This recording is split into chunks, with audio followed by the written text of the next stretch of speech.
And today, for example, somebody like me, even though my own is a little bit better, because I'm from Nigeria, so we have 15 countries in the ECOWAS community. But I need a visa in almost, 38 countries, which means an American has more access into Africa than myself, because majority of them, they can go to the airport and get the visa and pass through. So I think what we need to do is to look at, okay, what does the future hold for us? What it holds for us is that if you look at it, even if today in Africa we've been growing the last 15 years at about 5.5%, and this 5.5%, majority of the countries really have no light, no power at all. So you imagine if we have sufficient infrastructure or sufficient power? And not only that, going forward, now you say, okay, fine. If we are going to even grow at 4.5% for the next till 2050, which is about 37 years, it means that Africa will have a total GDP of about 9 trillion. 9 trillion, that's twice China today. And it can happen, it's possible. You see, but what we need to do is that the governments really, they have to make a policy where Africa will not only be supplying raw materials. It's about beneficiation. Yes.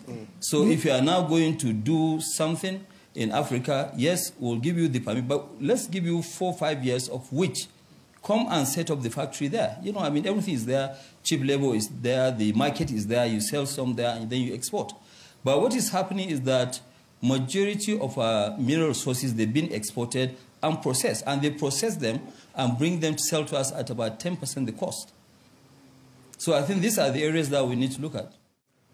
Basically, the issue of visa, I don't think is a major problem. In Nigeria, where even I've come up with the policy that you can get a visa at the airport if you're entering to encourage business people. Before this time, our visa maximum was to be 2 years. So is that operational? Visa on arrival? Yes, now we can give you up to 10 years. But the issue and the key problem where inter-African trade is limited is transportation infrastructure. For you to move from one African country to the other, sometimes you have to go to Europe, go outside Africa for you to access another African country. So we need to talk to the airlines. Yeah, of course, airlines, rail system, until you get these road linkages, until you get the infrastructure in place. The political decision is simple. A president can just wave anything overnight.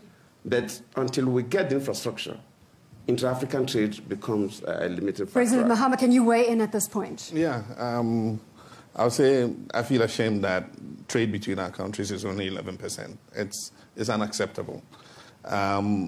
We have these protocols on the books where we agree that goods and services and people can move freely amongst our countries.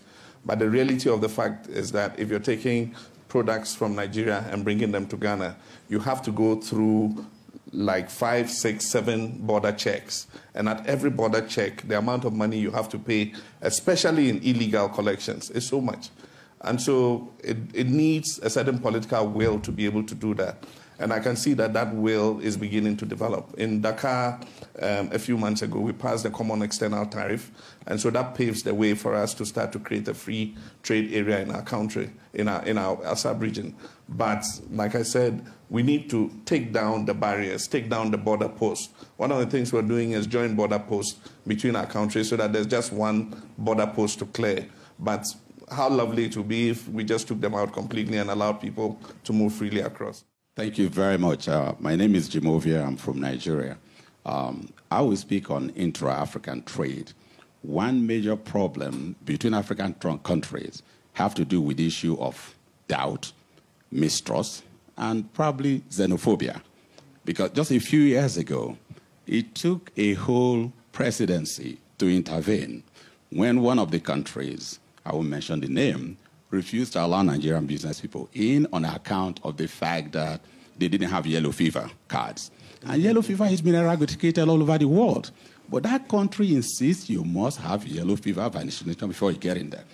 You get into the United States, no one asks you about yellow fever vaccination. You get into Britain, no one asks you. You go into Ghana, no one asks you. But Nigerians go into this particular country, they stop them and maybe even deport them.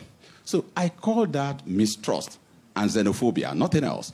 Until it required it was going to create a whole diplomatic role before that country backed down a little bit, then it was resolved. That's number one. That also creates problem of intra-African trade. Mistrust. I'm going to leave it to one comment per person. Okay. And again, that comes back to allowing the free movement of goods and people across the African continent. Very correct. Finally, please allow me this.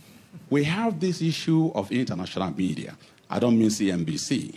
Please, trust me. Well, thank you very much. Otherwise, I will cut your mic. They have this issue of what I would say stereotyping of Africans and African businesses and African people in terms of the fact that corruption. They say you type in Google about Africa and business opportunity. They tell you there's corruption there. They tell you there's wars. They tell you there's fighting. This is your final point. It's final point.